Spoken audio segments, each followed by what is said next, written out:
We are live. Hi. It's Tuesday. It's after 12 o'clock, and I'm Thrifty Tim. So it must be time for Tuesday afternoon with Thrifty Tim and others. And here with me right now is my co-host Sir James, Hello, everybody. and hopefully you're going to all come up later today. Yep, I'm going to text him now. I had sent him Yep, I always do too.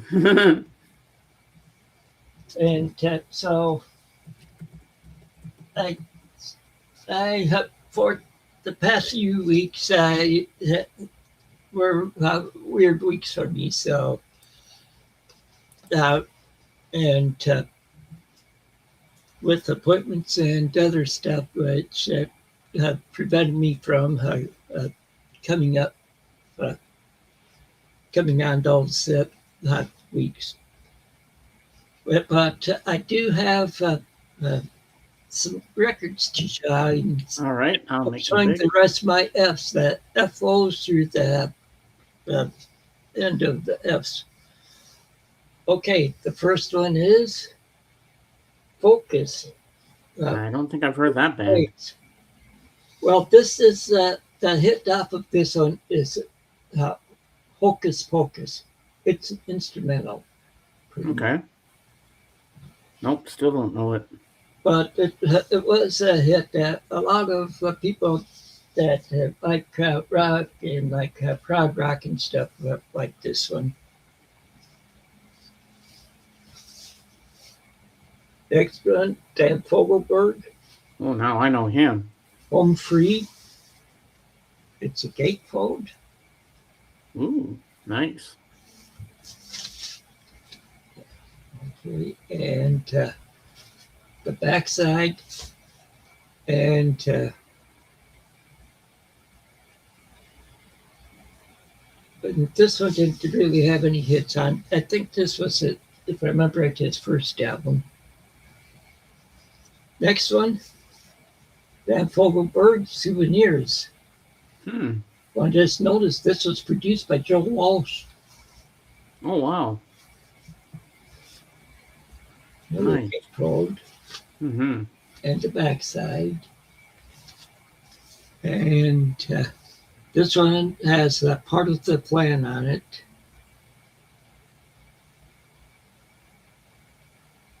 That's the main one on here.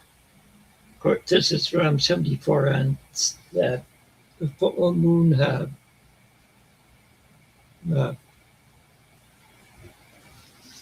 Full Moon Records.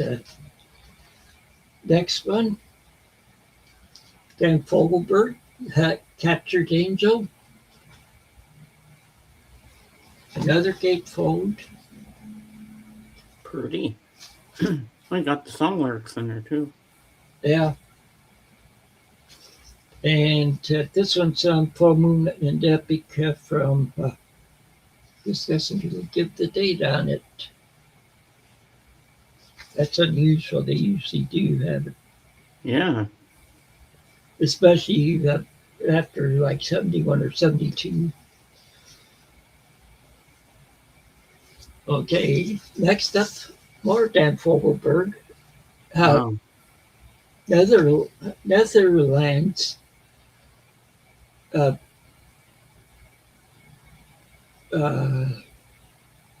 let's see if there were any hits. Not really any hits off of this one. Here's the gatefold, the back, and it's from 77 on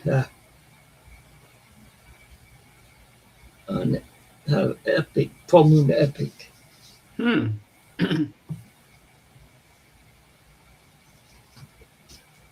And then next up is Morgan Fogelberg, Phoenix.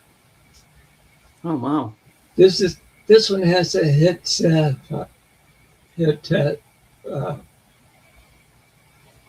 longer on it. That's that song that got me into like listening to him. And Tart Hotel was the song here. Hmm. And here's the gatefold. Oh, that's a nice shot of him in the tall grass or whatever that's called. Yeah. And the backside. And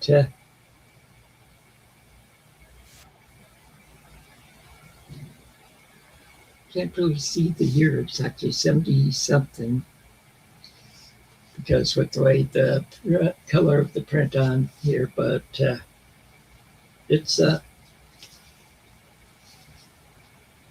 just seeing what. Okay, yeah, this is on full moon again. Okay, now a 2 LP set by him. Hmm. This is the Innocent Age.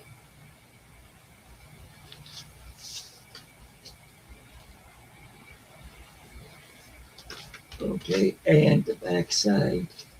And the hits on here are, well, if I remember right, the Innocent Age was Run for the Roses, Leader of the Band, Same Old Lang Syne, Hard to Say. All those are on it. I think I remember leader of the band. Yeah. Sounds familiar.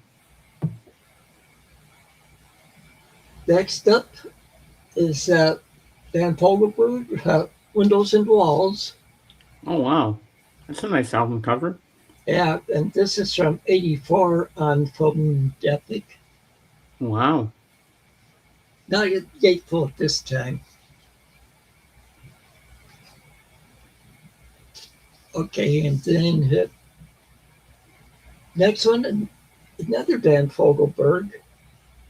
This is High Country Snows. This is more like closer to bluegrass or music that he does on here. Hmm. Like Ricky Skaggs even helps out on here, which is known for bluegrass. And this is probably around my favorite album of his. I think it's Mountain Pass or Down the Road is good on here. And The Higher You Climb. Okay, now this next one is in stereo because one was in a long record somebody else gave me a remote. One of those boxes that I always talk about. This is Dan Fogelberg and Tim Weisberg. This is Twin Sons of Different Mothers. There's the backside and the gatefold. And the kid on this one was The Power of Gold. Hmm. Okay, now I'm done with my or my Dan Fogelberg stuff. Now for some John Fogerty one. Another stereo. This is centerfold. Well, it's the same situation like I told you on that Dan Fogelberg. And of course, hits on here are The Old Man Down the Road, Rock and Roll Girls, Centerfield.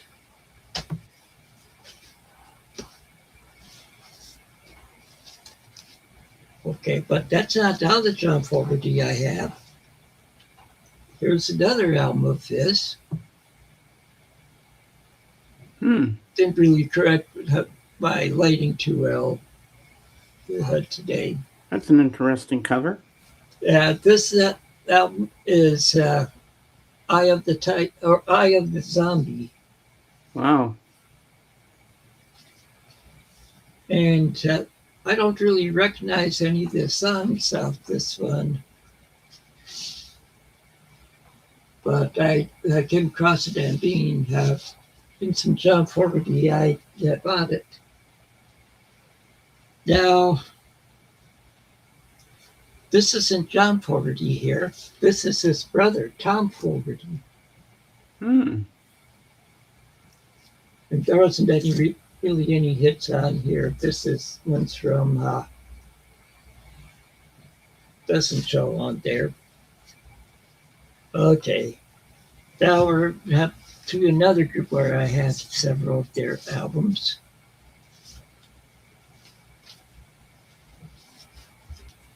Okay, Foghat, Foghat. I've heard of them.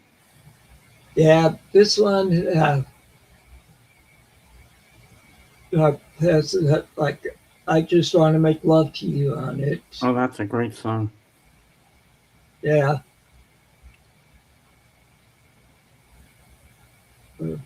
That was a main one off that one. And this one is just that called Foghat also, but a lot of people go by this down here, on the picture, Mm-hmm.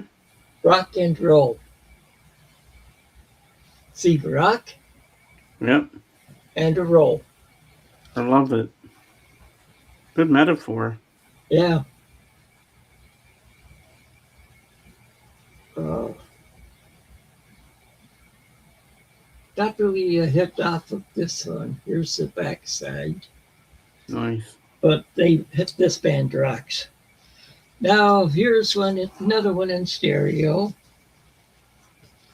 This is Energized, Ooh. and the backside. And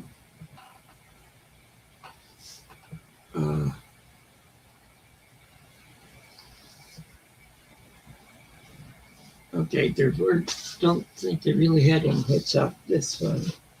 But this next one is one that got me to listening. No, I should say the year. It's from 74. I'm born Bearsville. Next one is one that got me listening to them. This is Fool for the City. Of course, the title track was it for them. And but their big hit on here, the Slow Ride. So right. Take it easy. That's it. Okay, the next one is Night Shift by Foghat. I like the driving wheel on here is pretty good. Take Me to the River. Oh, I'll Be Standing By is my favorite one on here. And this is from 76 on Bearsville.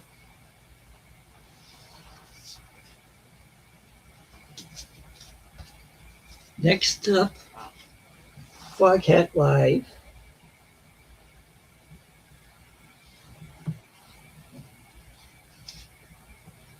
See this? Oh, wow. And of course, this has Fool for the City. I Just Want to Make Love to You and Slow Ride are all on here, along with Old Fever, Honey Hush, and Home in My Hand. Okay, and this is the last Foghat albums I have. This is Stone Blue. This is from 78 on Bearsville. There's the backside. This one, they do Sweet Home Chicago, which I really like.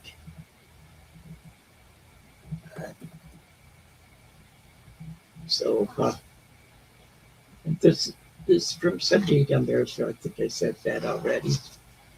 Okay, now we'll go to some classic country. Nice. Red Polling Memoirs. This is from 1971 on MCA, or Vocalion, I guess. And like on here he does, well, the circle being broken, uh, on top of Old Smoky.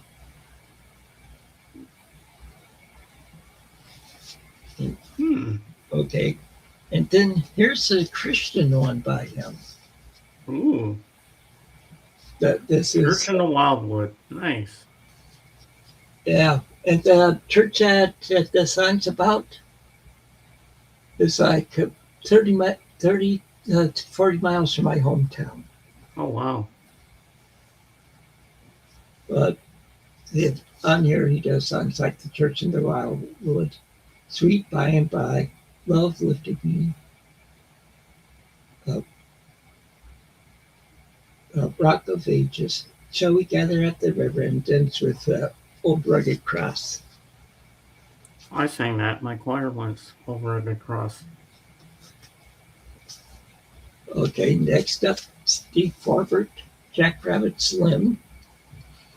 Okay, and this is the one-sided 45 that was included in the album. Oh, wow. And I bought it used and it still had that in there, so I was surprised. But the song that was hit off of here was Romeo's Tune. Here's the front side and the back side. And it's from 79 on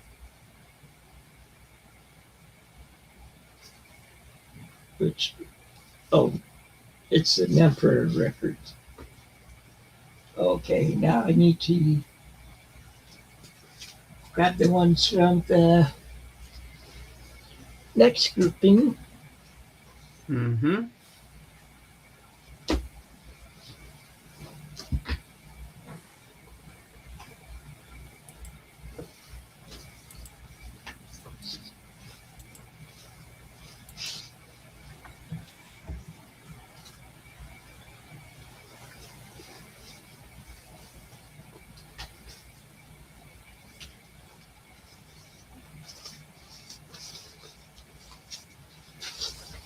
Okay. Now you'll see a lot by this guy here because most of them are Christian.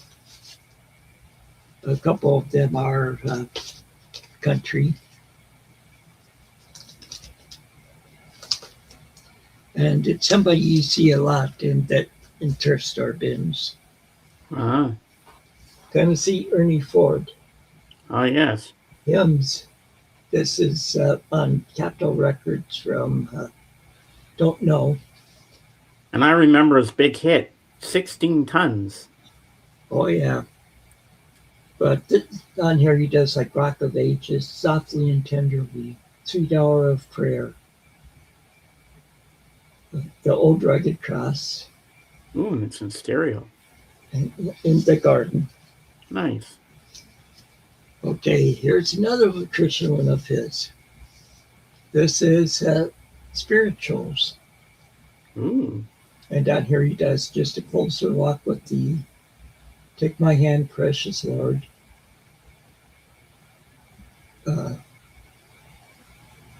Were You There? Peace in the Valley. Was that the one, were you there when they crucified my Lord?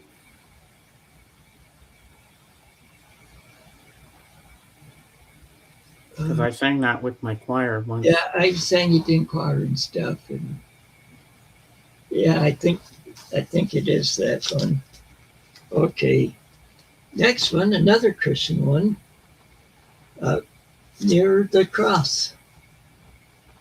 And around all these are on Columbia records of his. And this one doesn't. Oh wait, here's the front, here's the back, and on here he has What a Friend We Have in Jesus. Nearer, my God, to Thee. I Need Thee Every Hour. Those are some of the songs on there. Still another Tennessee Ernie Ford Christian album. This is Hymns at Home. Here's the Hmm. side. Songs on here are Sweet Hour of Prayer. Uh, Blessed be the tie that binds. Uh, it is well with my soul. Did another Tennessee Ernie Ford Christian album, been on the Capitol, and it's this. They sing a hymn with me. The songs on here are Onward Christian Soldiers, The Church in the Wildwood, I Love to Tell the Story, All Hail the Power, There's Power in the Blood, When the Roll is Called Up Yonder, Shall We Gather at the River, Bringing in the Sheaves, Jesus Loves Me, and What a Friend. Now, here's another Tennessee Ernie Ford, one of his country ones. Country hits Feeling Blue. Here's the backside. Nice. And some songs on here he does, if I recognize any. Tears on My Pillow is the main one I see on there. And here's another one that's not a Christian one. Bless Your Pea-Picking Heart. Hmm. And that's it, the title track's on there. Like how Love Makes the World Go Round. Okay. I'm still not done with the Tennessee Ernie Ford. This is back to the Christian ones. This is Wonderful Peace. This is on Columbia. And songs on here are Crown Him with Many Crowns, Beneath the Cross of Jesus, The Beautiful Garden of Prayer,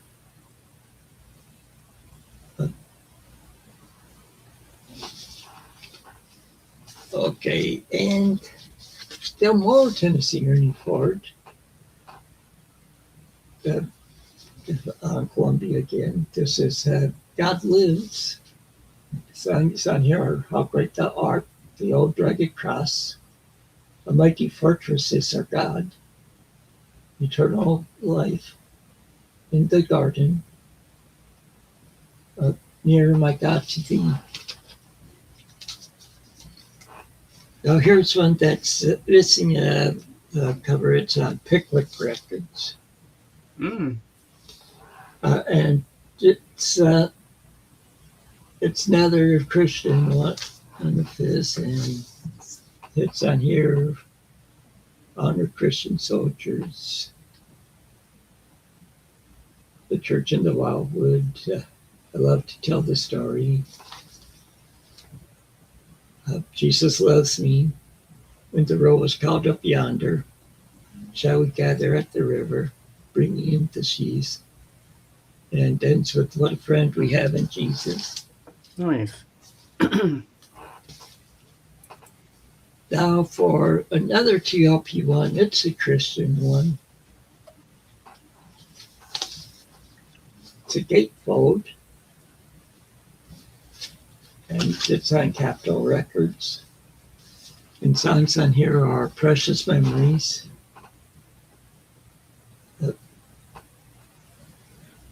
I Need Thee Every Hour, Softly and Tenderly, Were You There, How Great Thou Art, Sweet Hour of Prayer, What a Friend We Have in Jesus, It Is Well With My Soul, All Hail the Power. Now, this one, next one is Tennessee Ernie Ford, but he has some help here. Another Christian one. It's with Tennessee Ernie Ford and Marilyn Horn, Our Garden of Hymns. Hmm. And On here they do Whispering Hope, In the Garden, Softly and Tenderly. So, okay, now I'm done with Tennessee Ernie Ford. And you don't have 16 tons. I think I have that on CD, possibly. Okay, I have another group here that you probably liked. All right. First one is Foreigner. Oh, yes. I want to know what love is. I have that album with that song on it. Yeah, but this one is their self-titled album. It's on Atlantic Records. It has Feels Like the First Time and Coldest Ice on here. And Long, Long Way from Home's on here.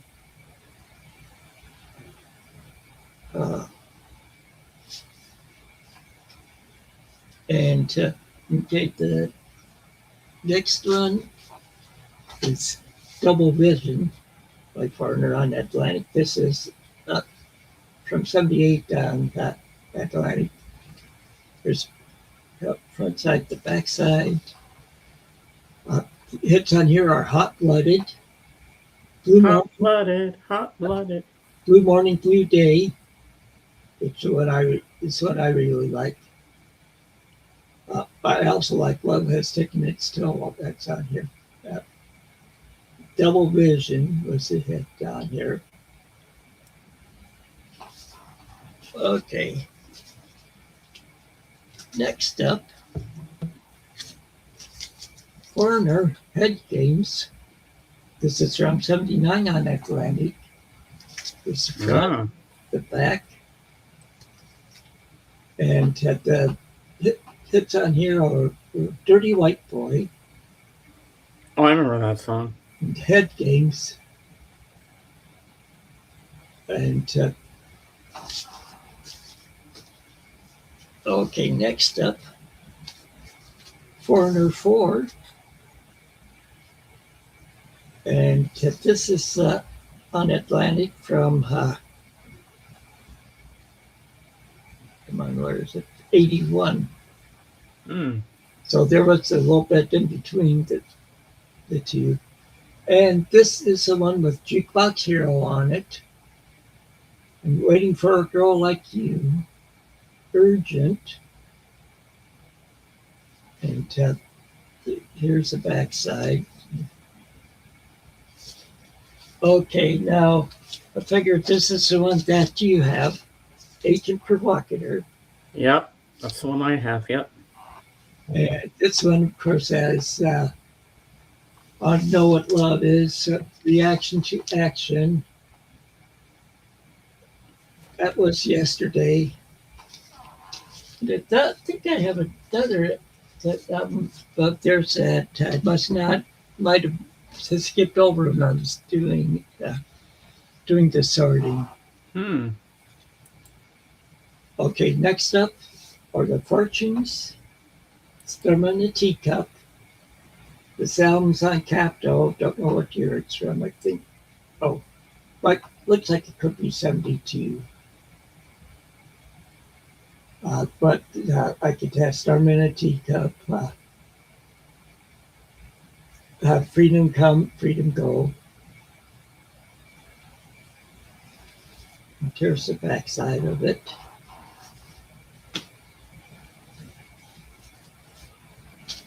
Next up are the Fortunes. Here Comes That Rainy Day Feeling Again. It's on Epic. I don't see the year on it. But it has that Here Comes That Rainy Day Feeling Again.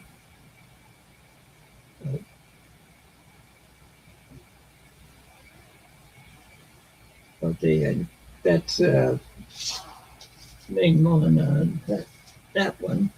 Next up is a instrumental. It's David Foster. Oh, I like him. Sessions.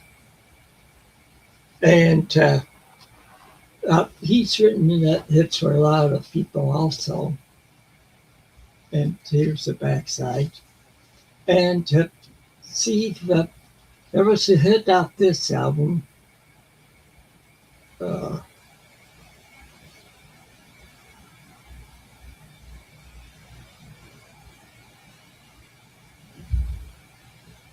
and I think the one that was a hit was, I think there was a hit on here. But this one has the love theme, Hot Water Fountain, the love theme from The Secret of My Success on it. Hmm. And this is from '88 on Atlantic.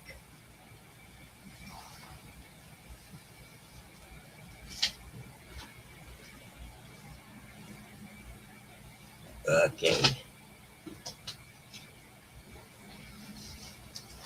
Now we're switching artists again. All right. Okay, this one's on Phillips from the '60s. I think this is uh, the Four Seasons, second part of Golden Hits. Hmm. And I guess this was owned by a Joe Hanley. See, on the backside. Yeah. But on here, Mhm. the songs on here are Sherry, Walk Like a Man, Candy Girl, Stay, Alone, Marlena, I Got You Under My Skin, But Girls Don't Cry, Working My Way Back to You, Opus 17, Don't You Worry About Me, Peanuts, and Connie O. Oh, they don't have my favorite song, Ragdoll.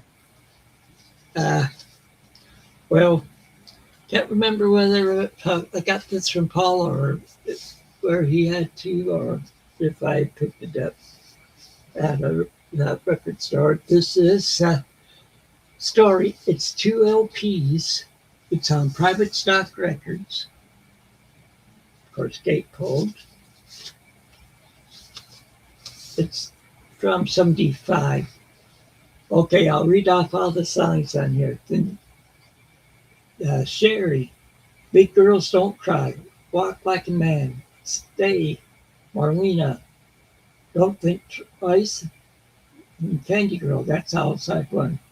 Side two, Don, Come On Mary Ann, Opus 17, Don't Worry About Me, Working My Way Back to You, Let's Hang On, Bonnie, Bye Bye Baby, that Baby Goodbye. That's on side two. Side three, Ragdoll. There we go. Silence is golden. I got you under my skin. Save it for me. Big man in town. Will you still love me tomorrow? That's side three. Side four has, and that reminds me, electric stories. Watch the flowers grow. Tell it to the rain. Ain't that a shame? Toy soldier and alone. Hmm. Then this is another Four Seasons one. Just that it was inside the cover of that first Four Seasons I showed. K-Tel. It's the K-Tel one of Frankie Valli and the Four Seasons. Side one has My Eyes Adore You, Big Man in Town, Can't Take My Eyes Off You, Ain't That a Shame, and That Reminds Me, Hugging My Pillow, Watching the Flowers Grow, Touch of Blue, Marlena, Let's Hang On. That was all on side one. Side two has Fallen Angel, Tell It to the Ring, Connie O, Candy Girl, Come On Mary Ann, Begging, The Proud One, To Give, The Reason I Live, The Sun Ain't Gonna Shine Anymore. Hmm. Okay, this next one was a blind buy for me. It's called Foxy. It's from '79 on Dash Records.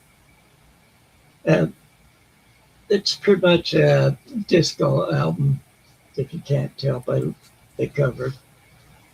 Oh, that's disco written all over it. Yep. Yeah, it's up the name of its Hot Numbers. Oh, okay. Next up, we'll start with my Peter Frampton stuff. Yes. First is Frampton's Camel. Here's the front. Here's the back. And this has like lines on my face on it. Don't fade away.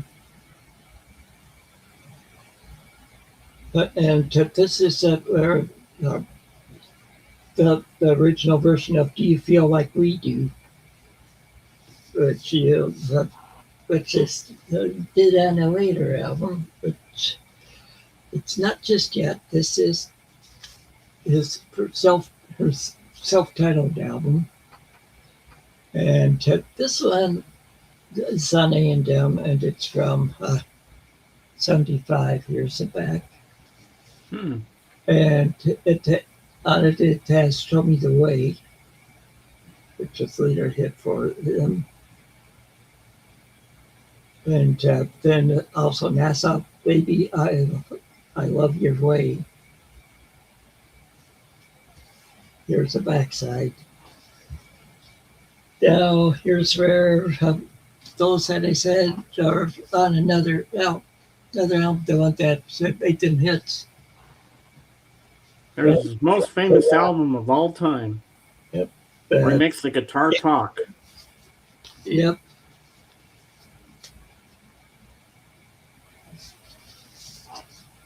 He had voice locks on it, and so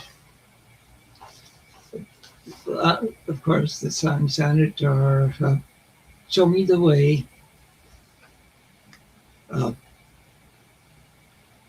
"Wind of Change," "Baby I Love Your Way," "Shine On." They do a cover of "Jumpin' Jack Flash" on here. Lines on my face, and do you feel like we do? Now, the last of the Peter Framptons. This is "Where I Should Be," is the title of it. It's on A&M from 1979. Here's the backside. It's on here. It's oh,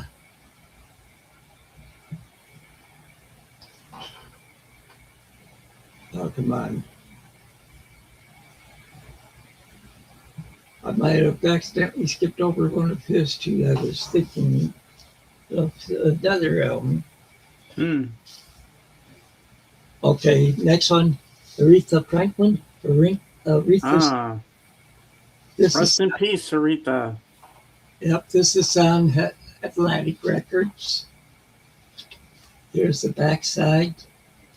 The songs on here are "Respect," "You Make Me Feel Like a Natural Woman," "Chain of Fools," "Since You've Been Gone," "Sweet, Sweet Baby," "Think," "You Send Me," "I Say a Little Prayer." I say a little prayer for you. Now, how about some of the 60s British albums? Ooh. Freddie and the Dreamers. Do the Oh, yes. Freddie and the Dreamers. Oh, yeah. Do the Freddie. And this has like "Little Bitty Pretty One." That's mainly the ones I see on here. And then here's Freddie and the Dreamers. It's, I think it's self-titled. Yeah, self-titled. And it has "Do the Freddie" on here. They also do "Money, That's What I Want," "Kansas City," "Early in the Morning," "It Doesn't Matter Anymore," "Johnny Be Good,"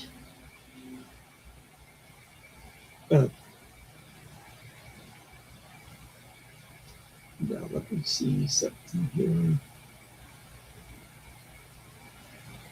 Nope. I couldn't remember whether they did a Beatles song on there or not. So, okay, this one was in a box, those boxes I got at half price books. This is Free Hot Lunch. And the name of the album is Wawa Music. Hmm. And I don't know really anything about them. It's from on Mountain something records. It's from, don't see the year. Now here's have some that you like for finishing it off. Okay, first off, Gwen Fry. Mm-hmm. This is his first solo album. This is No Fun Allowed. Here's the backside. It's from 82 on Asylum Records. Of course, it's on that's here. I Found Somebody, The One You Love, Party Town, Sea Cruise. And those are the bigger hits off here. And next up, The All-Nighter. Here's the front side, back side. This is on MCA Records from 84. This has Sexy Girl on it. Might remember that from Miami Vice. I Gotta Love is on here. Or actually, the one from that is Smuggler's Blues. And here's the backside of it. And now one that, of course, I know that Jorgen owns it.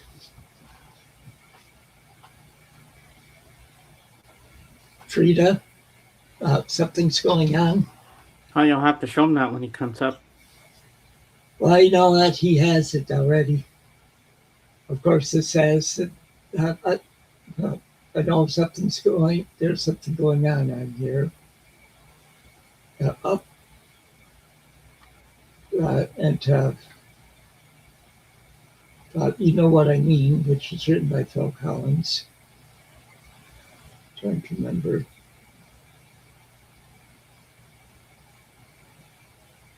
Yeah, but see, this one was that.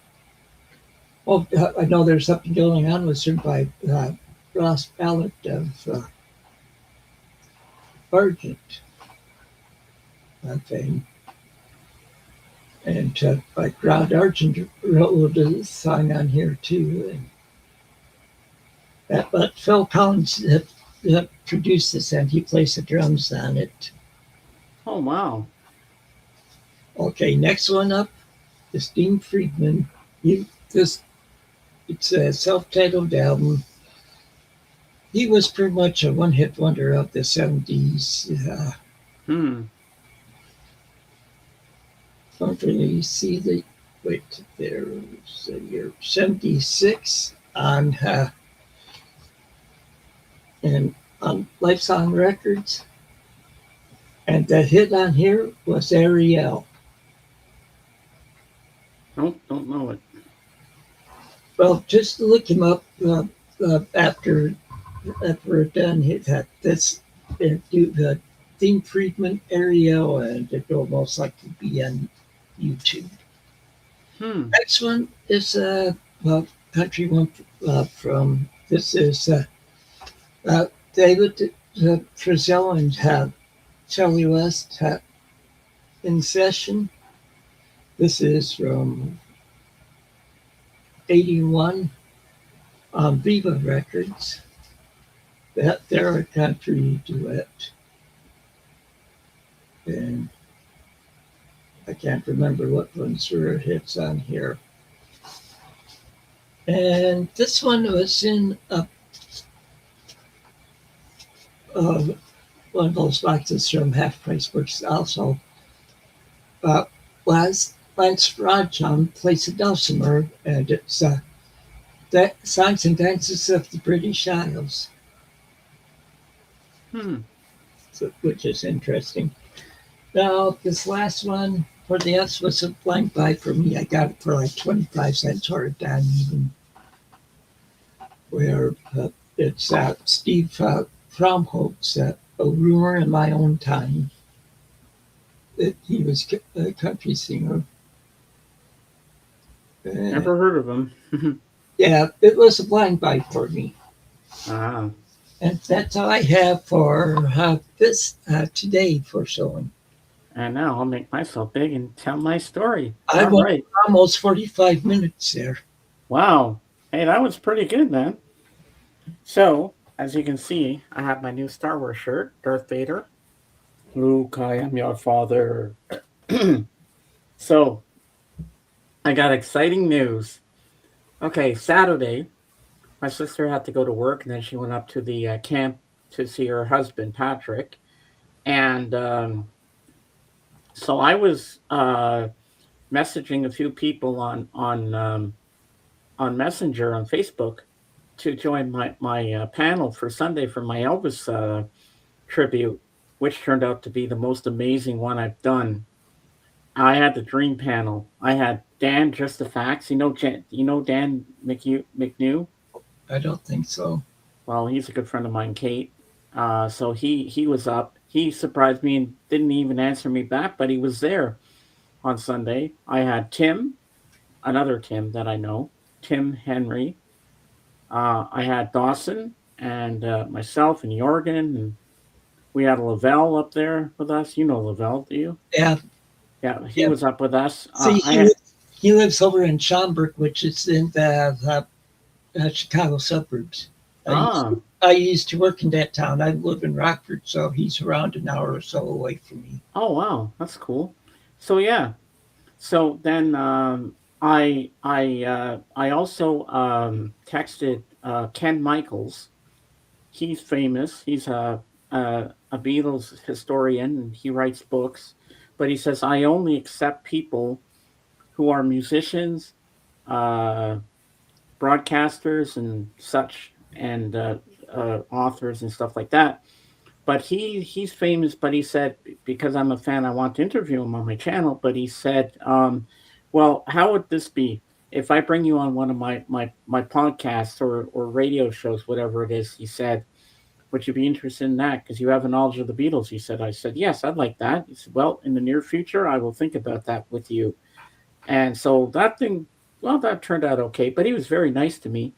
Then um, I texted Dana and Lou of the Pink House Band, who I previously interviewed him alone because at the time Dana she had vertigo a couple months ago back in March.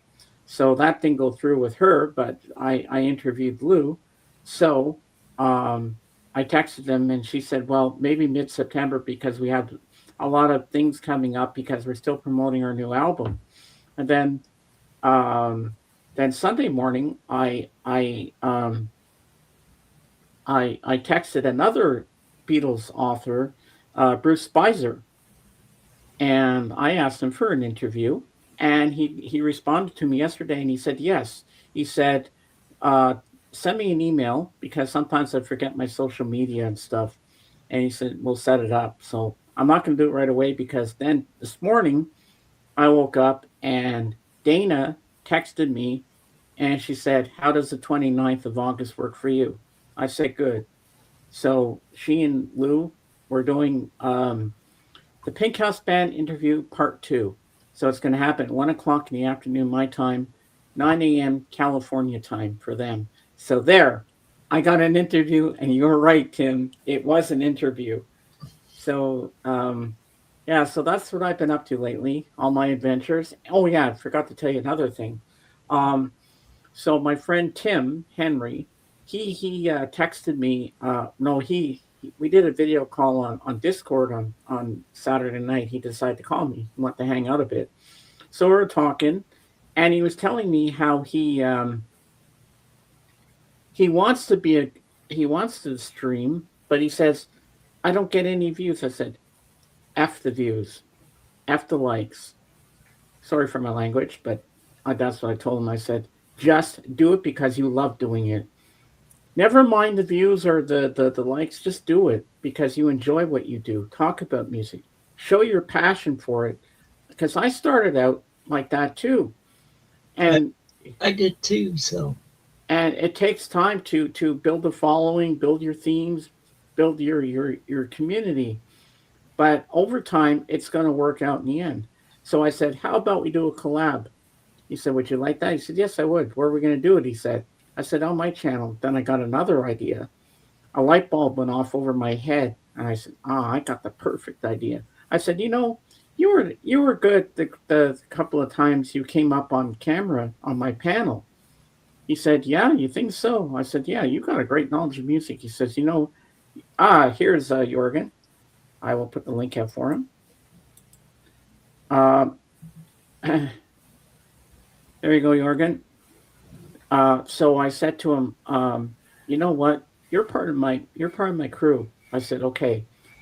Starting tomorrow, being Sunday, you're going to be a permanent panel member. You're an extra co-host. How would you like that? Tim, he had tears in his eyes. He was so happy.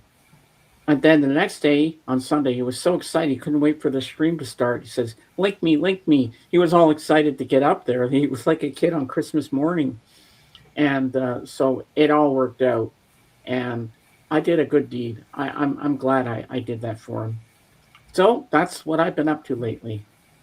And now let's go down here.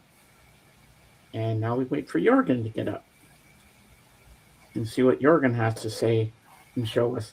Well, I know what he's going to show because I saw it on Sunday, or he might show previous stuff that because we've been away for 2 weeks without you. So, but please, Tim, when something like this happens, can you text me on Facebook? It'll make me feel better.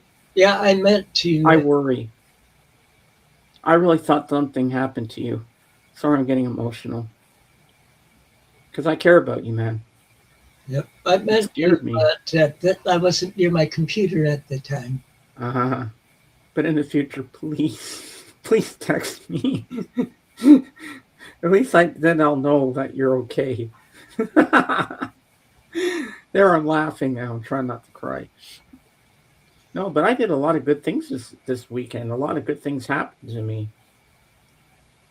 Yep. First, it was mid-September. Dana said for the interview, but then bang, today, August 29th, I've got it all scheduled. Everything's good. I usually schedule my streams on Wednesdays for Sunday, but I was so inspired. I got so excited. I scheduled it today for this Sunday, and it's going to be, my title of my theme is One Hit Wonders. I thought that'd be an interesting topic. And ladies and gentlemen, here he is, the man that needs no introduction, the Jazz King of Sweden. Jorgen, hello. Yeah, hi, Jorgen. Well, James, I was going to tell you one movie I've watched during that time is I watched the first Kingsman movie. Ooh, that's a good movie. You know, with Samuel L. Jackson in it. Yeah. So Jorgen, mark your calendar for August 29th, 1 p.m. On my channel. Remember Lou? Remember Lou Mars from the Pink House Band that I interviewed back in March, and you were there on camera with us? Well, we're doing a part 2, and Dana's going to be there this time, so I get to interview her as well. And I sent the message to Kate, and Kate's all excited for me, so it's happening on August 29th. And Sunday, thank you, Jorgen, for helping out again. And Tim, I couldn't wipe that grin off his face now that he's part of the panel with us. It just helps having an extra person there to help out when Dawson goes after the 90 minutes. So, Jorgen, what's new with you? Well, I mean, it's going on. Life goes on.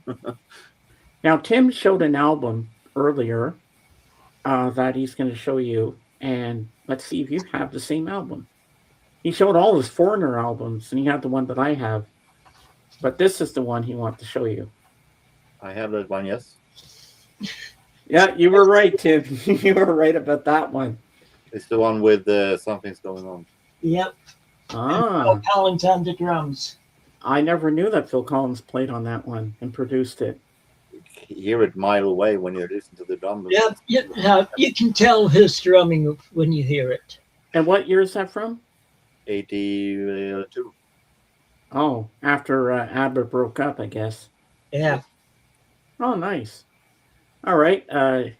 So Jorgen, I guess you got a lot of stuff to show because it's been 2 weeks since we've seen Tim. No, Yeah. I was absent for 3 weeks. Yeah. I assume you want a theme? Yeah. Well, I've seen. I know I've seen it all, but Tim hasn't. But I don't mind seeing it again. So here we go. We start with the theme I picked out. All right. I picked out starting with my 70s soul collection. Ooh. Starting with A to C this time. Or Nice. beginning of C. We have ABC Band, Revenants. Don't think I've heard of them before. We have Barretto, Eye of the Beholder. Barretto was a well-known background musician in the 70s. He played with Who's Who, Quincy Jones, and everyone. Ah, So this is a whole lot of fun. It's produced by Crusaders also. nice. We have George Benson. Okay. Yeah, I know him. This is Weekend in LA, so it's a double live album. Okay. Wow. But that's good. And we have Encore, Best of George Benson. This is released in more modern than 70s, but it mostly is 70s stuff here. I put it in 70s. George Benson, In Flight. Okay.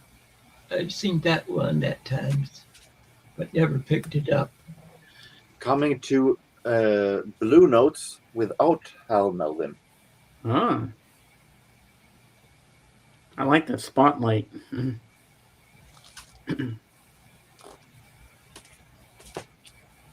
We have some albums with BT Express.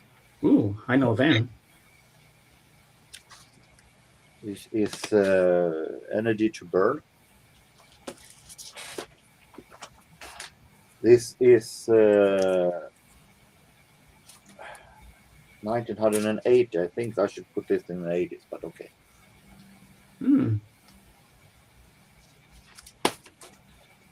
This is a classic, Non-Stop. Oh, yeah. On the train tracks. Do It Till You're Satisfied, another classic. Wow.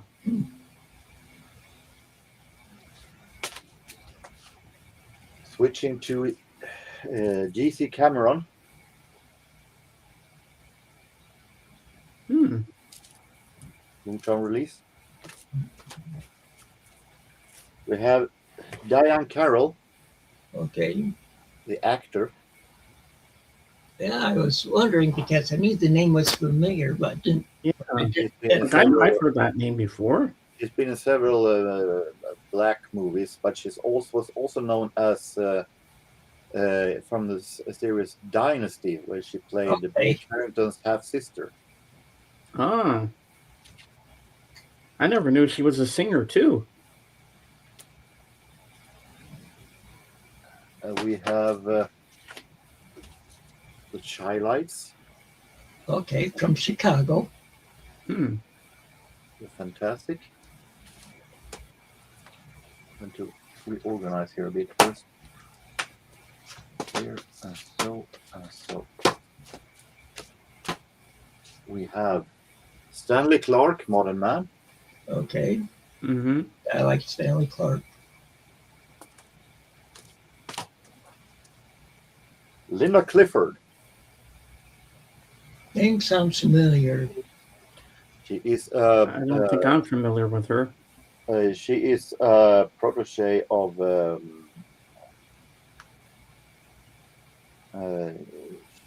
she is a protege of Nine Flips.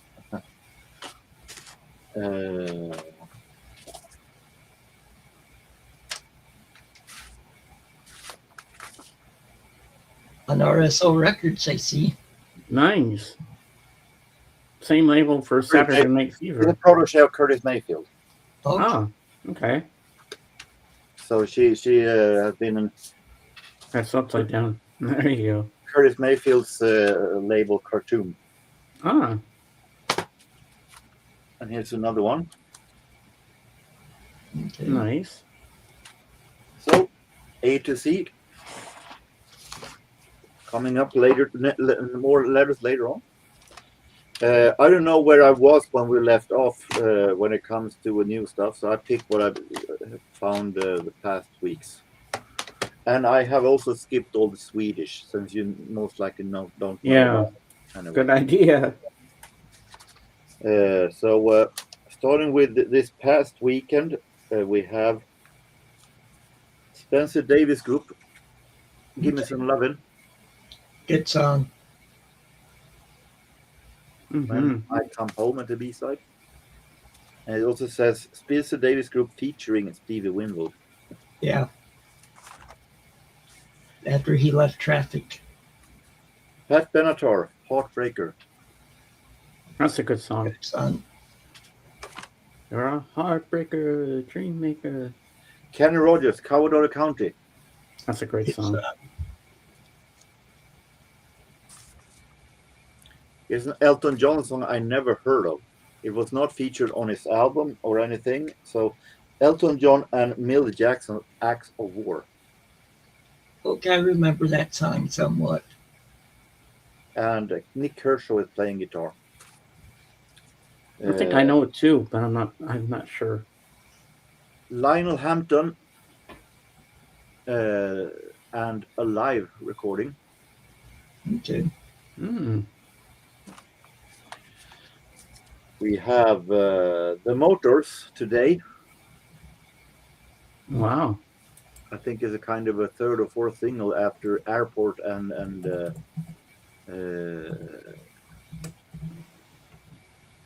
follow-up single that I can't Forget About You. Frankie Goes to Hollywood. Welcome to Pleasure Dome. Oh yes. Patti Smith Group, Because the Night. That's a good one. Already mentioned. George Benson, Hey Girl.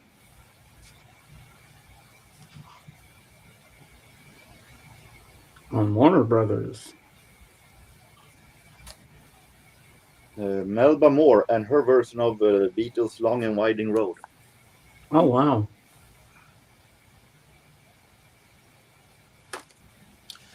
British Sonia and her version of Skeeter Davis' End of the World.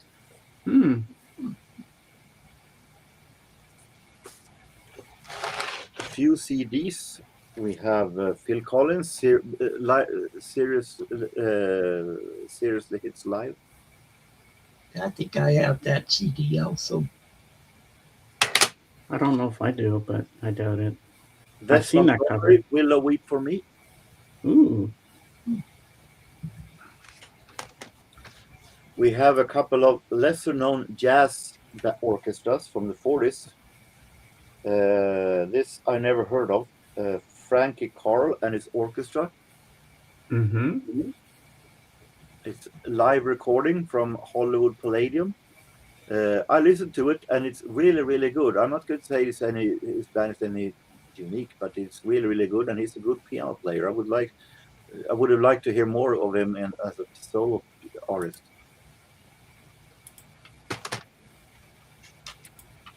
Tony Pastor, also live recording, featuring the Clooney sisters, Rosemary Clooney and Betty Clooney.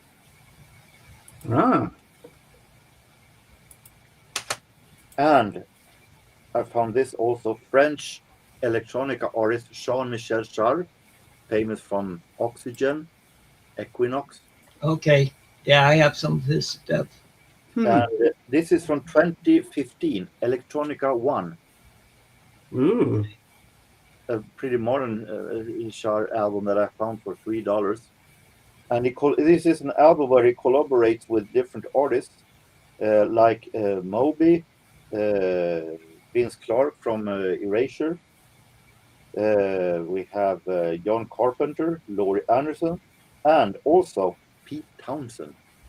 Mm-hmm. Jean-Michel Jarre and Pete Townsend. Who would have thought that? Wow. Yep. See, I like him. See, I used to play the violin when I was in junior high. I found a whole lot of Swedish stuff also, but that is what Yeah. I have. Well, that's pretty good, Jorgen. I like it. So now it's time for Tim's Book Corner. Okay. Yeah. Well,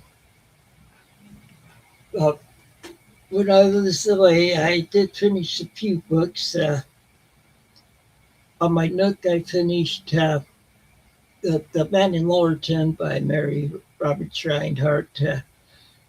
It's about a detective that he's going on a train. He went to Philadelphia, and he think that's where he was at, or it might have been some another town. But he had a train to get some stuff from a client, and he gets on the train and on the way back. First of all, there was a murder on the train, like in around where into the cabin he was supposed to be have, but so he had come back in there, and somebody there was a drunk guy in there, and so he went to a smoking car, and then he came back, and uh, there's a dead guy in there, and so yeah, well anyway, so and then a little bit after that, the train crashed. A lot of people were killed in it. He was one of the survivors, and so he was working on solving that case. And see, this book was written in like the 1920s, and it's pretty good. hmm, And so the book I'm reading to you after that, it's another Mary Reinhardt book. It's uh, at the Green Cat. There's the window at the White Cat, and I'm uh, I'm on read through chapter 10 of it so far, and of course it's another mystery written by her, and this one's a lawyer also that trying to find a girl who comes to him and she's trying to find her father that disappeared, and so he was working on that and investigating that and stuff. So, and then on my note, this one here, I finished, or I went through. I have to look it up again. The name of it. The House on the Cliff, the second Tardy Boys book, and I should say I liked that. I liked the album that I finished this one, and anyway, the book I'm reading now is another one by the Hardy Boys one by Franklin W. Dixon. This is trying to remember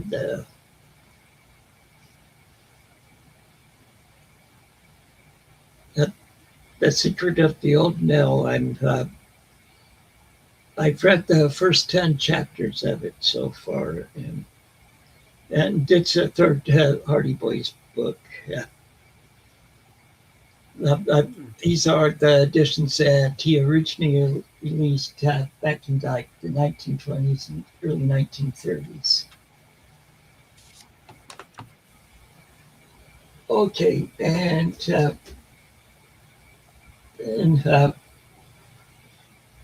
then on my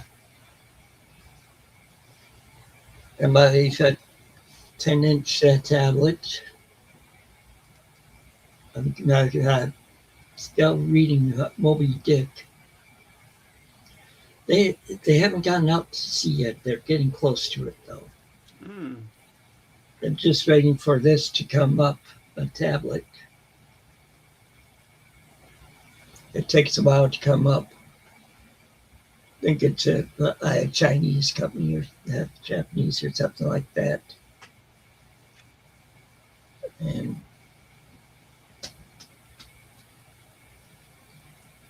it's taking forever to come up. Well, I know I'm a ways into it. Oh, there it goes.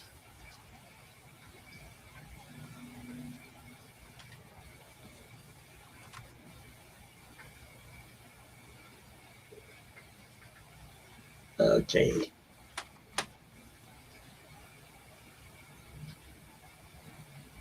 It's almost up.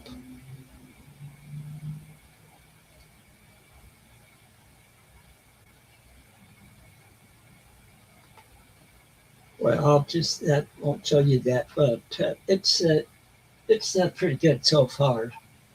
I've never read it. I was always intimidated because of the length of it, but so far it's been pretty good. It's easy to read and stuff. Oh, that's good. And and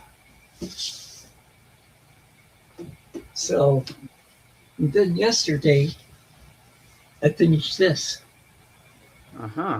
Mafia by Fred J. Cook. It's nonfiction. It's talking about the mobs or mafia starting, telling from about how they had started and came to America and talked about different big heads of the families in it. It's a pretty good book also. Okay, and so for replacing that, for my paperbacks that I was reading of paperback is Horse 10 from Navarone. That's a movie as well. Yep. And so, not sure whether the movie was based on this or if the movie was made before this. But I know this is by the guy. It's by Alistair MacLean, who wrote Horse 10 from Navarone. And I know there's another one, The Guns of Navarone. Yeah. See, I like both of them. I like both movies also. Okay. So, for my series book,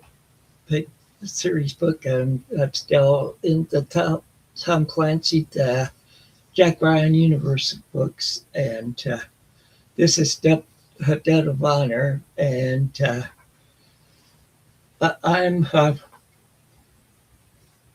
halfway into it, and this is a big book. There's 990 pages in it.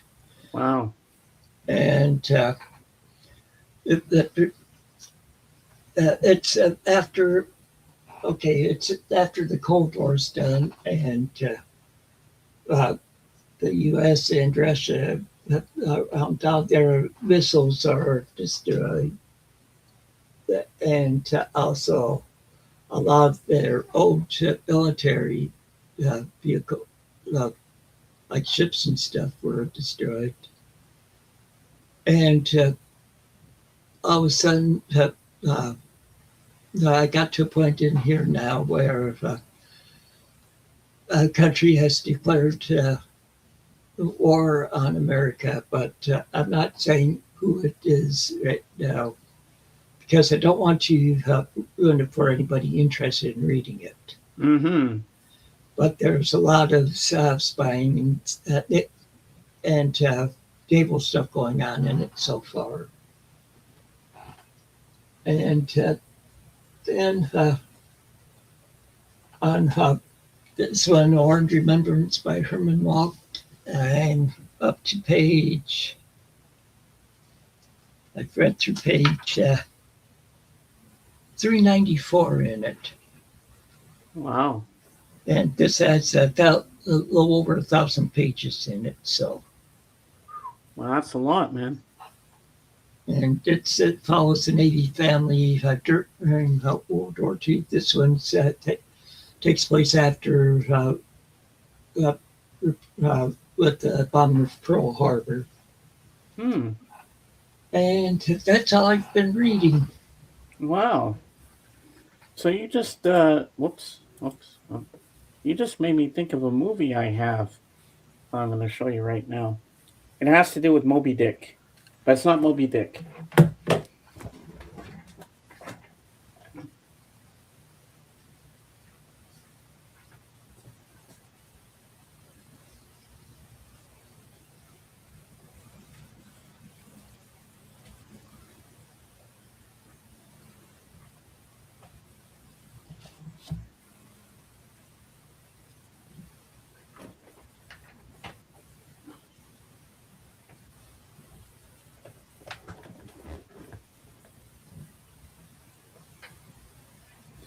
Now, I saw this movie in the theater, and I own it, and I thought it was an amazing movie. So let me make myself big here, and I'll show you what it is. It's starring Chris Hemsworth, Thor himself, in the heart of the sea. Hmm. And this is a true story, and it inspired Herman Melville to write Moby Dick. Hmm. And you see them in the water, how they survive after the attack from the whale and stuff. Yeah, it's a very good movie. I highly recommend this. Good cast in here too. Who's in here? Tom Holland, the one that plays Spider-Man. Cillian Murphy, Benjamin Walker, Chris Hemsworth. Yeah, it's a really good movie. I really enjoyed this film. But the print's so small, I can't really read you the storyline. Yeah. But yeah, it's I can always Google it and read it from there if you want, which I will do. All right. Hey, there's a bug here on my ring light. Get off that. Okay, let me see here. In the heart. Ah, here we go. In the heart of the sea. Okay.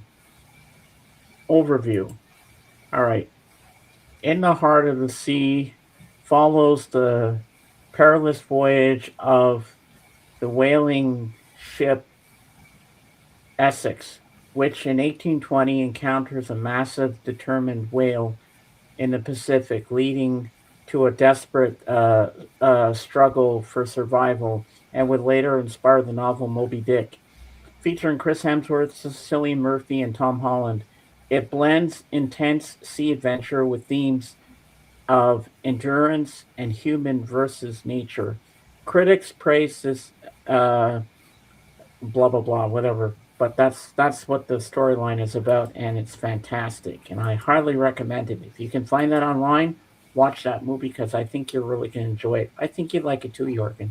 Well, when you're talking about Moby Dick, I just think of this album again because he plays with the British artist Moby without Dick. Well, he's a man, so of course he has a dick, but you know what I mean. Yeah, I get what you mean. Oh my god, that's too funny. And now I'm going to go in my bedroom and I'm going to get some pictures to show you from my trip to Memphis because I celebrated Elvis on Sunday. So I thought you might like to see them. So let me go grab them. Hold on. I'll put this back on the shelf. So remember, in the heart of the sea. I'll be right back.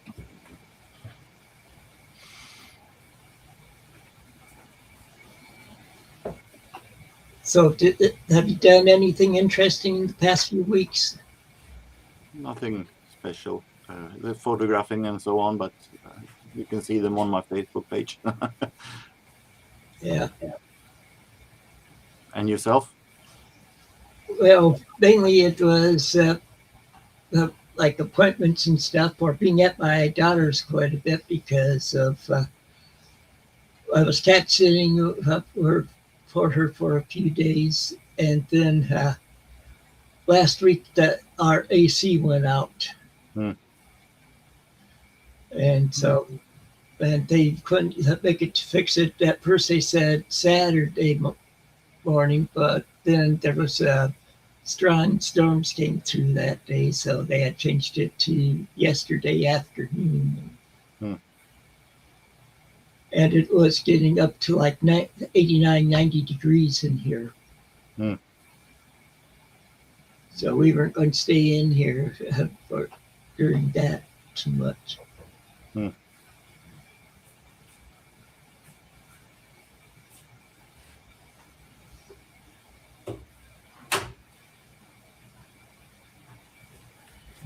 Here's James back. Okay, in order to show this properly, I got to turn my ring light off because the pictures are kind of glossy, so I don't want to get a glare on it. So I'm going to turn my ring light off for now so you can see it properly. All right, let's do this. Okay. Like that. Now I'll make myself big. And I'll show you. So this is back from 2003. And this is when I had a goatee at the time. I was with my dad. So this is me, where it says Graceland. Welcome to Graceland, right here. And there I am, pointing to it. I had my Elvis tie on, so I was all excited. I was pumped and everything. So there we go. Now, this is when you walk in. This is the living room and music room, and the old the old TV from back in the day. There you go. Remember those old TVs, Tim? Oh yeah. Look at that. We That's had really nice. console TVs, so. And the famous peacocks in the stained glass windows. Love it. Then this is Vernon and Gladys's bedroom. Here. And next up, this is me with a picture of Elvis.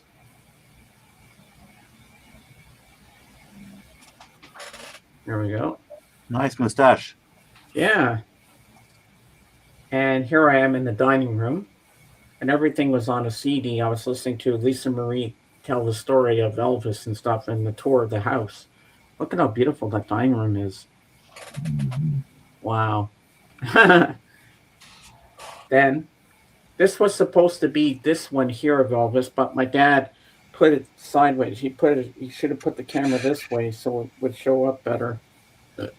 But he got his mom and he got a small picture of Elvis in there, so that's okay. It still worked. Now this is the jungle room. There's all his TVs, and one of them, he shot one of them once with his gun. He had 4 TVs or 3 TVs. Wait, how many is in here? Yeah, 3 TVs, and he always had every one of them on, apparently, back in the day. Now, this is the pool table. It said, do not touch. But, hey, I'm a born toucher. I touched it. Nobody noticed. Hey, of course you're going to touch it. And then it had a ceiling motif, like the walls spinning all the way up to the top. It was beautiful. And the happiness destroyer says, did it feel like touching it like an just ordinary pool table? It felt like Elvis touched it. So that's why I had to touch it. And here's more of the jungle room. I like the carpet.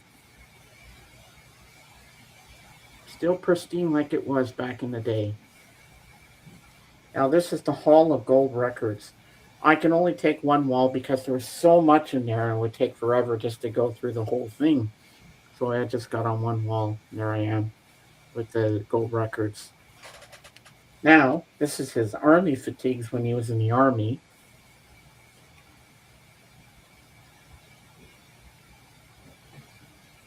And next up is his gold lame suit. My dad cut me off on the end. I want that suit. That would look good on me, I think. Don't you think? I like that, yeah. And the thing for his guitar right there says Elvis. Yeah.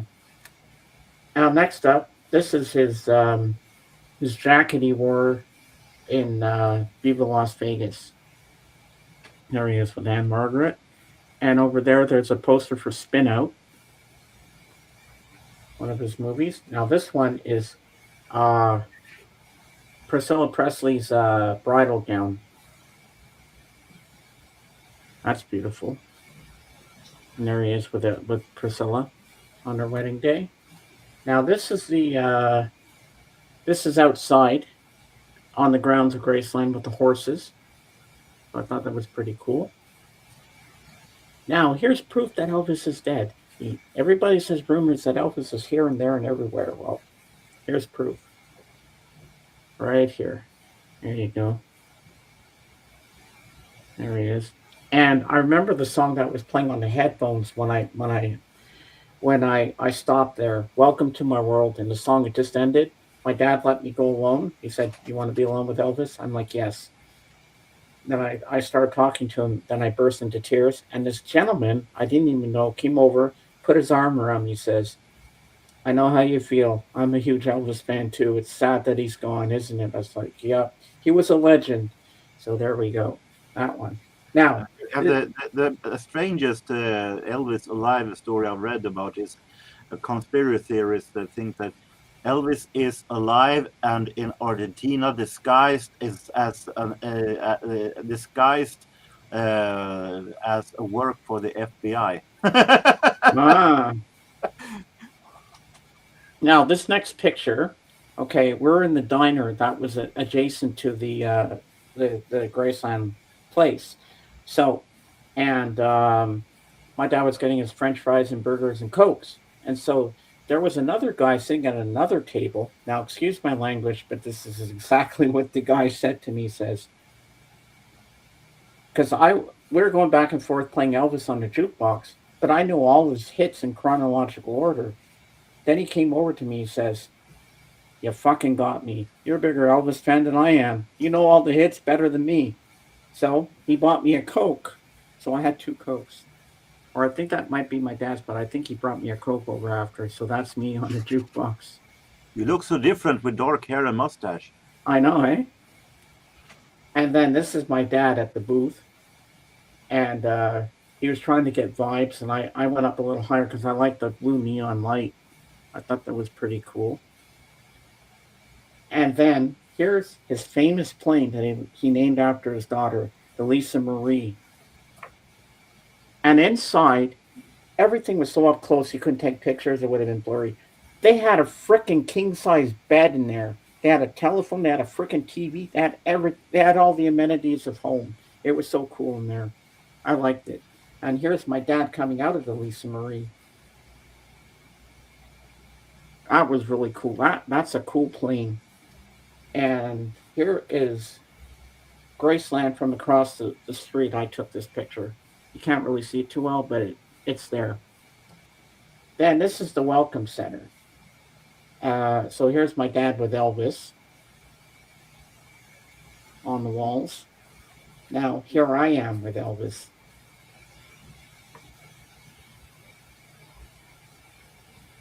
Next up, we go to Sun Records, where Elvis became famous.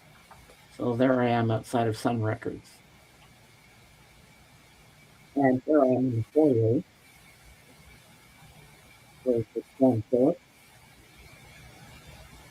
And the bureau, they forgot to dust it. You're supposed to dust it when people come in. Look at how dusty that bureau is. They didn't dust it. And I put my freaking hand there like an idiot. And You here's left your fingerprint, huh? yeah, and here's inside the studio. Look at all the equipment, and people still go there to record. And this one guy who was giving us the tour, he was saying that he was telling us how Johnny Cash made the how he made the sound of the drums. He put a dollar in his guitar and it goes, and he showed us how that worked. I said, that is so cool. That's very genius. And here's an old timey microphone. And the next one is my dad with the big O. And you know who I'm talking about, don't you, Tim? There he is, Roy. Okay. Roy Orbison, baby. Now this next one is the one that Elvis actually used. So I did my Elvis pose with the mic, pretending I was Elvis. There we go. Nice shot of me doing that. And this is Jerry Lee Lewis, Carl Perkins. I forget who the other one was, and Johnny Cash. That's right. Jerry Lee Lewis, Carl Perkins, and Johnny Cash, and Elvis together. That's really sweet. And they had a studio in there, so I could actually. I recorded "Love Me Tender," and I said, "Well, I sing in my church choir." Says, "I don't think you can." The guy was being an asshole. He said, "I don't think you can sing." I said, "Watch me." And I start to sing. He comes over to me after I finished recording. He said, "I had a practice run," and then he says, "No, it's recording." He told me through the mic, through the headphones, and he said to me, he comes over to me after. He says, "You can fucking sing." I said, "I told you. I told you I can sing." He says, "I thought Elvis Presley was in that booth the way you sang that." So here I am in the booth about to record Elvis, "Love Me Tender." Now this is a fish and chip McGinnis Pub fish and chips, as crispy as is classic and always served with good malt vinegar. And here I am with our friend Vince O'Neill, or as we call him, Cookie. So there I am with my nice jean jacket. I wish I still had that jacket. It's pretty cool. And this is a place that was out of business, but because this is a place Vince wanted to take me to, Elvis Presley's Memphis. So here I am with my dad with the thing. Yeah, that's pretty cool. And here I am on Beale Street, and you're gonna love this one, Jorgen. This one's really nice. Here I am on Beale Street, underneath the sign for BB King's Blues Club. Well, I'm not a blues fan, but still cool. Oh yeah, BB King's awesome. I'm no fan of blues, but it's still cool. And the one thing I thought it was a urine sample at first when they brought your beer to you. They serve it in mason jars in this place at BB King's Blues Club. I was like, what the hell? I've never Did you seen. thought that they What? served urine sample? Well, it looked like a urine sample at first, but I said, "Oh, it is beer." Okay, I didn't know. I mean, I do places where those were that they had used those for glasses. Yeah, they do something different there that they don't do here. Now, this is the foyer, the lobby of the Peabody Hotel. And here's the flowers and stuff. You've heard of the famous Peabody Ducks, and they come out of the elevator and they walk through the lobby at certain times. So here I am with my dad in front of the flower display. Bring it a little closer for you. There you go. And here is the famous Peabody Ducks in their cage. We have to go to the roof for that. And here I am with the ducks.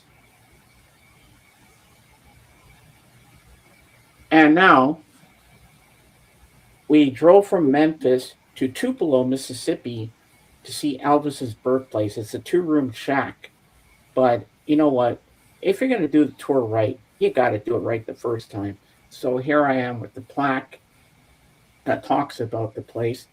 and it was freaking hot that day. I had a fever. I wasn't feeling well, but I was still determined to do the tour. I had to.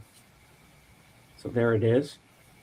I'll read it to you because it's small. It says, birthplace of Elvis Presley. Elvis Aaron Presley was born January 8, 1935, in this house, built by his father. Presley's career as a singer and entertainer refined, redefined American popular music. He died August 16th, 1977, at Memphis, Tennessee. And he had a twin brother, Jesse Garin, who died at childbirth. Now this is the here's the place right here, the 2-room shack, and here I am, like I own the place. I'm just sitting on the front swing there, and here's inside the room. There's the bed, and that's the tour guide in there, the lady there. That was pretty cool. Not the original furniture, mind you, but just something to make it look like it was. And here I am in the corner of the kitchen with the fireplace. Just a small little place, 2 rooms. And here's another angle of the kitchen table.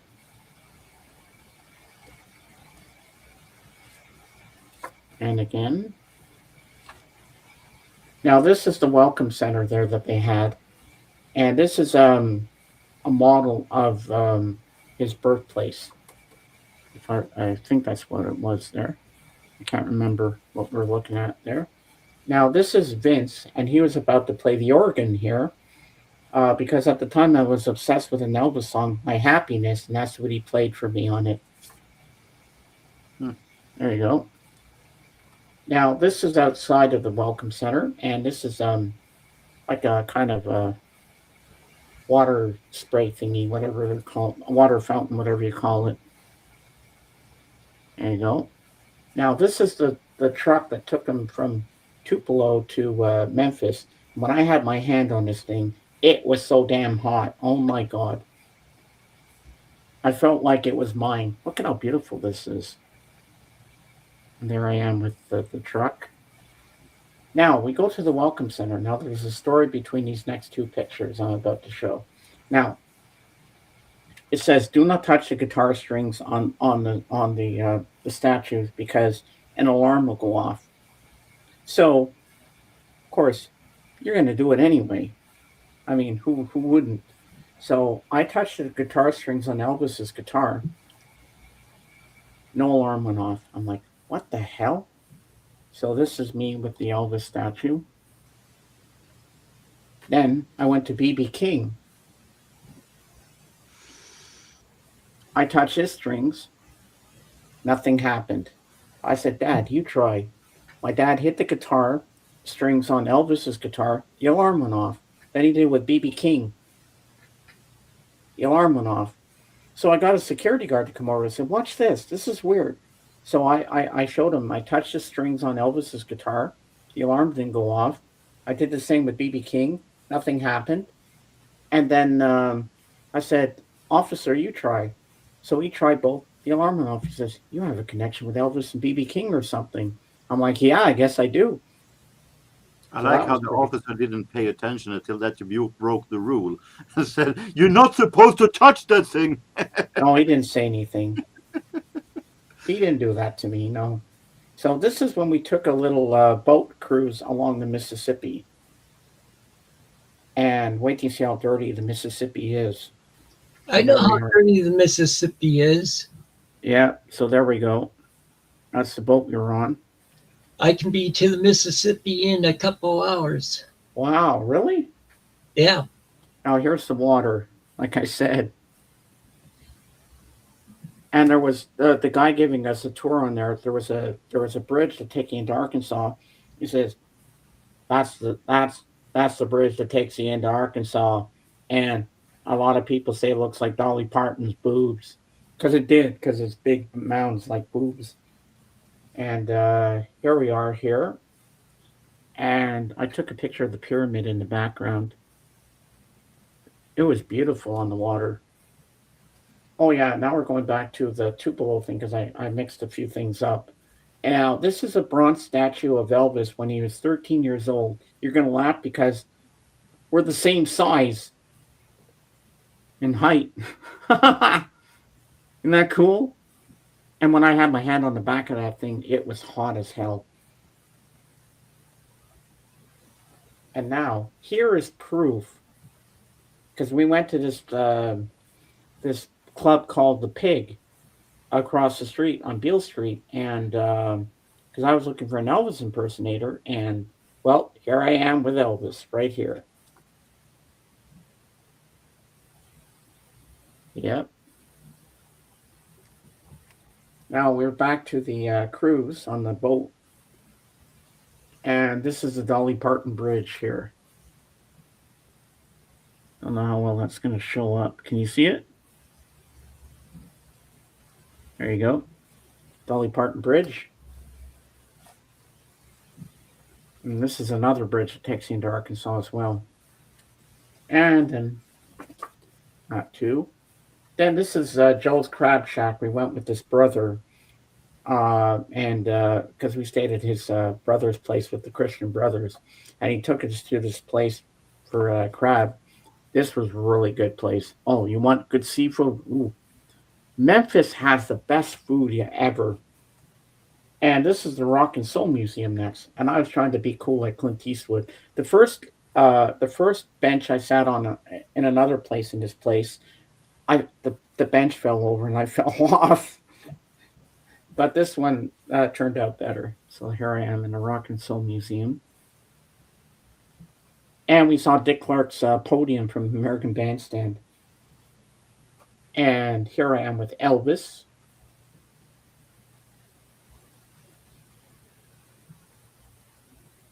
And here are some of his jumpsuits.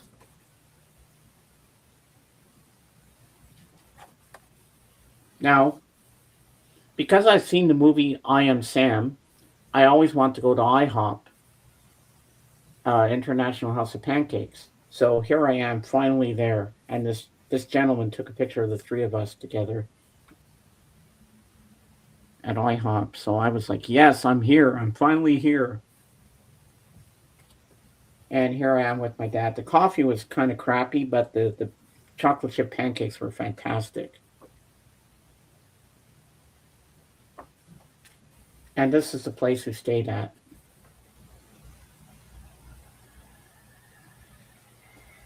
And this is the bedroom. I slept in there for a while, but I had to go out into the other part because my dad snored a lot, so I couldn't sleep. So there you go. And here's the couch. This is an Elvis book I bought. So this is me on the couch, and I slept on the couch and watched TV. So I thought that would be a better thing to do. So there I am, and there's my Elvis book. And that concludes. Oh, wait, we're not finished yet. We have two more pictures here. Three more pictures. Wait, we have this one too. Okay. Now we're up to date. Okay. So this next one, there's a story behind this one because we're looking for this Elvis statue that was in the town of Memphis. And all of a sudden, this guy came out of nowhere with a cross, a wooden cross on wheels. And he was pulling it around. And then out of the other side, these two black guys show up. And they're like, God damn! Jesus didn't have no wheel. He carried that fucking cross. Didn't he, boys? He's looking at me, my dad. And we're like, yeah, he did. You got to carry that cross. You got to carry your burdens, man. Come on.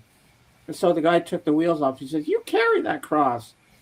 And my dad and I were trying not to laugh, but these black guys are so funny. And then they actually walked with us and showed us where the statue was. And here it is in all its glory with me. Yeah.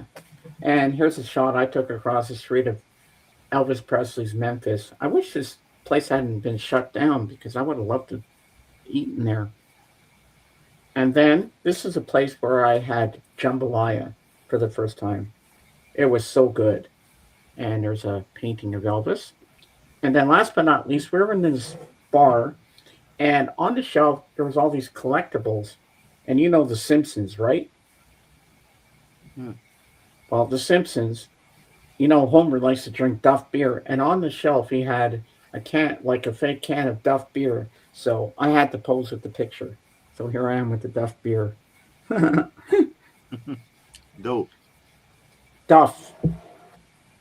Yeah, so that concludes our little trip to Memphis from 2003. And I hope you enjoyed it. There you go. All right. And now it's time for our favorite session, wrestling time. All right, Jorgen, give us the newest wrestling. Well, SummerSlam have come and gone, and Dory Funk has passed away, and people are doing wrestlers are doing ice bucket challenge for a wrestler that has been being caught with ALS. So that is what's happening right now. Wow. So who's the main event in SummerSlam? Double main event: CM Punk and Cody Rhodes and Roman Reigns and I'm back on mine right now, but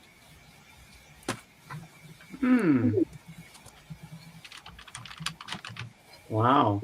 I'm going to check SummerSlam 2026. Hello, thank you.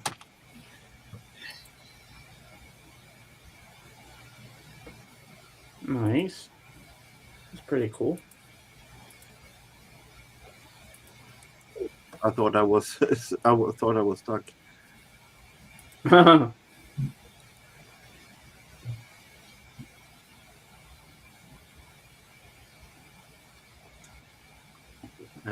We have Brock Lesnar finished his career according to himself. Roman Reigns and Seth Rollins, of course. So that's the new stuff. I've been watching an older Clash of the Champions WCW from the early 90s, and I've been starting watching a documentary of the old indie promotion AWA. Wow, that's pretty cool. And we lost another actress. She oh, I forgot this one too. She's Pink Cadillac. They had all the cars on display, but that's the only one. That was the coolest car he had. I forgot about Pink Cadillac. That's why I was looking through them again. From 55. So the actress that died, she was in the TV series Heroes. She played the cheerleader, Hayden Panettiere, 36 years old only. That's pretty young to die. And she died on August 16th. So next year we have to give a tribute to Hayden Panettiere, Aretha Franklin, and Elvis on the same day, and also celebrate Madonna's birthday. Okay, I know the last three, but I have no idea who the actress was. It's of course tragic when you die when you're 36 years old, but I have still no clue of who she is. Well, Tim knows who she is. She died from an overdose. Wow, I didn't know that. I just know she died, but I didn't know what the cause of it was. But yeah, 36 years old. Wow, that's pretty young, man. Thank the maker we're still living. I have a hard time to believe that though her death will be in the same caliber as, let's say, Janis Joplin or Kate Moss, or those are more famous. Yeah. In the future. So Tim, what have you been watching lately? For shows, let's see. I've been watching like Rifleman. Leave It to Beaver started with the very first episode of that. Going through it. Where can I see Leave It to Beaver? Tubi. Oh, Tubi. Nice. There's a wrestling connection to with Leave It to Beaver. There is? In the 90s, Vince McMahon tried to do a gimmick of a wrestler portraying a guy called Beaver Cleavage, which was a stupid character, totally wrestle crap of a guy, a nerd who was claiming that he was in love with his own mother, and it was a parody of it was a parody of Leave It to Beaver, Cleaver. Oh my God. What they call it? Leave it to cleavage? No, the guy's name was Beaver Cleavage, but it was a parody of Leave It to Beaver. Oh my God.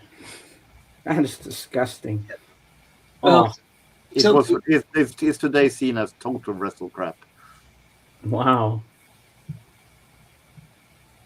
So the other stuff I've been watching, like I've been watching, but this is on Pluto TV. I've been watching Arrow. Mm-hmm. And now I can't remember the other one I've been watching on there, but I've been watching various TV shows mainly. Yeah, and I know that I think Pluto has the Brady Bunch on there too. Yeah. Because I watched a few episodes, and they finally have a show that I've been wanting to see, and I've watched a couple of episodes on there once in a while, and that is Rawhide. I've been watching the Rifleman. Oh yeah, watching that on Peacock. When I saw that on there, when I saw that on Pluto TV that they had Rawhide with Clint Eastwood as Rowdy Yates, I was like, yes, Clint. I'm like, hee hee. So I watched a couple of episodes of that, and Clint, he is so amazing. He's so cool, and I like Clint Eastwood. Who doesn't? So Jorgen, what have you been watching? Mostly old TV stuff that is laying on watch later and on my USB stick. I have a lot of stuff to go through, so a lot of Swedish TV shows. Me, I haven't watched much TV lately. The last thing I watched was the new Supergirl, which totally sucked. It was terrible. You don't even see her in her Supergirl suit till halfway through the end of the movie. I'm like, what is this ridiculousness? And I hated it. I mean, that's an hour and 48 minutes I'll never get back. Oh, my wife and I've been watching Return to Paradise. It's on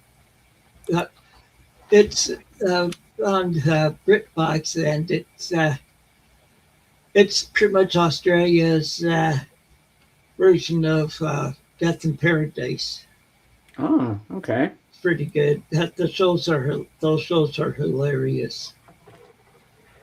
I'm gonna leave my ring light off. The show's almost near the end anyway. I as well not turn it back on. Yeah, because we're an hour and 53 minutes, so I don't really need my ring light on right now. But I had to turn it off so you wouldn't get the glare from the pictures. Oh yeah, I also have to show you something. I forgot about this.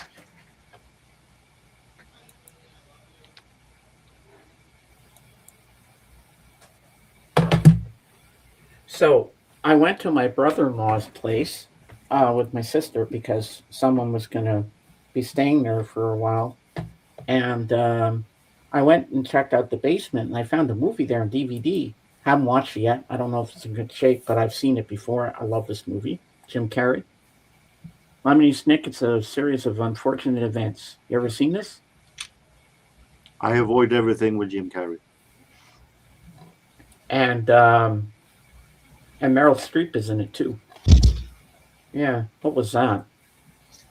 My son was just leaving for work. Oh, okay. And I'm looking forward to November because in November there's going to be a movie coming out with Johnny Depp. He's doing a Christmas movie. He's playing the part of Ebenezer. So he's going to be Scrooge. And the makeup job, from what I've seen from the trailers, it looks amazing. Haven't they milked this story, this story to the end by now? There's been 9 million versions of it. But the best version of A Christmas Carol has to be, hands down, from the 1950s, with the one with Alistair Sim. That's the classic one. That's the one I really like. I disagree. I think the best version is the one with Scrooge McDuck from Disney.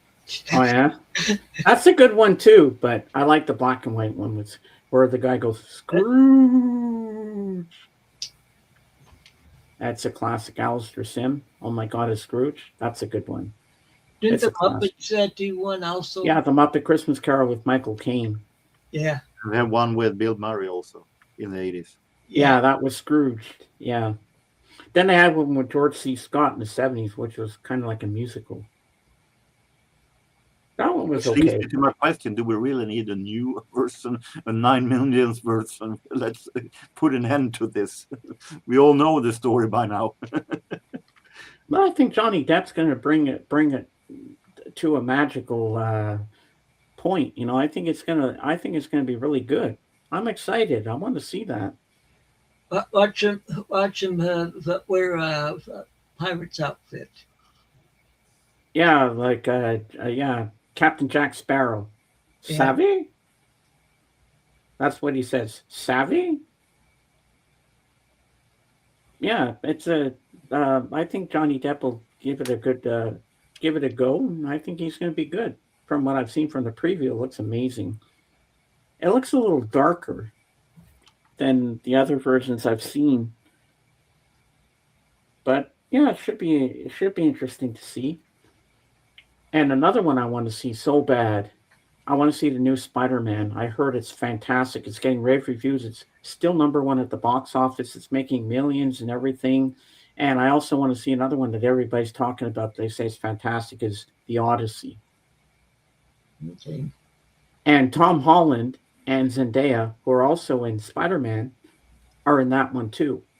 And then Dune 3 is coming out with Zendaya in it.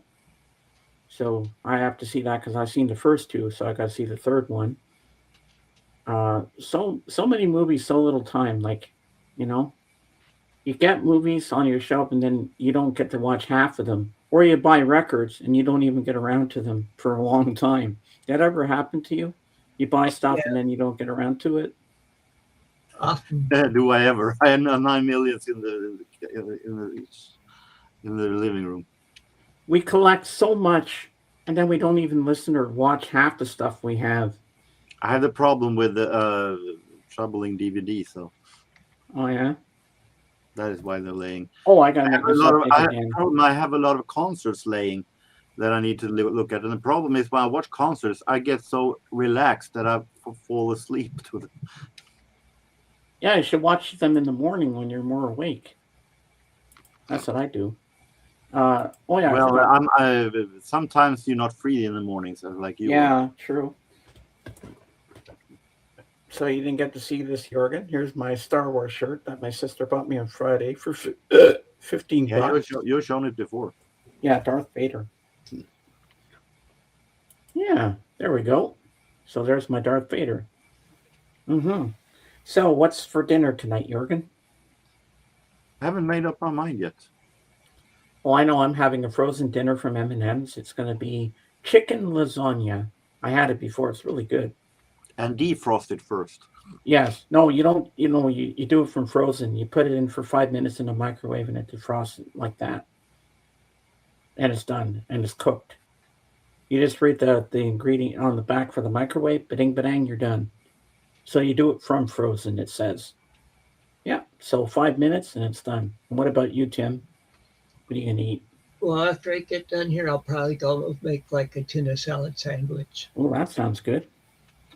Yeah, see, I give it a little kick. I add some chili powder and cayenne pepper to it. Ooh, that sounds good. Yeah, yummy. Mm-hmm. And then tomorrow, I have Victoria Joy's stream on Twitch. She's a singer that I watch every Monday, Wednesday, and Friday. And I have Kate tomorrow at 3 o'clock. And And I have Danielle with her cat. And she puts up house, because she puts up the pictures because it's a place where you can adopt them and stuff and things. And she takes pictures of them, and I make funny storylines for them.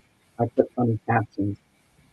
And then I have the Fab Forum on Beatles Night tomorrow night. So Wednesday's kind of my favorite day of the week. Yeah, so that's what my adventures will be tomorrow. Oh, of course, my breakfast with the Beatles every Monday to Friday. Of course, I can't. I listen religiously to that too, obviously, all the time. Yeah, so that's what I'll be up to tomorrow. And I'll be telling everybody tomorrow on Kate about the Pink House Band. I'll be doing a second interview. I just called it the Pink House Band interview part 2. Because it is part 2, because I'm going to get Dana's side of the story, and then at some point, Jorgen, I'll bring you up, because I think her grandfather is a jazz musician. And I have a couple of videos coming up soon. I have a video from Silonge Market where I found all this a lot of among the other this. I have a video from that coming up very soon, and later on there will be a vlog from my trip to Gävle. Oh wow, that should be fun. Yeah, I'm looking forward to that. But I think that the market was closer in time, and it was events closer in time. So I feel like that one should come first. Gävle, the vlog can. It was a spontaneous trip. I can release this vlog a little bit later on. Yeah, that sounds good. Mm-hmm. Well, with me, I'm just taking a trip on Labor Day weekend, going to go see my mom in Des Moines. Oh wow. I haven't seen her for a couple of years, so. Where's she live? Des Moines. Oh. Wow, that's pretty far. 5-hour drive from here. Oh, we're over 2 hours now. Yeah, well, I was about to end it, so that's all we have for today. Until next time, take it easy and keep on rocking and reading. Godspeed, everybody. See you next time.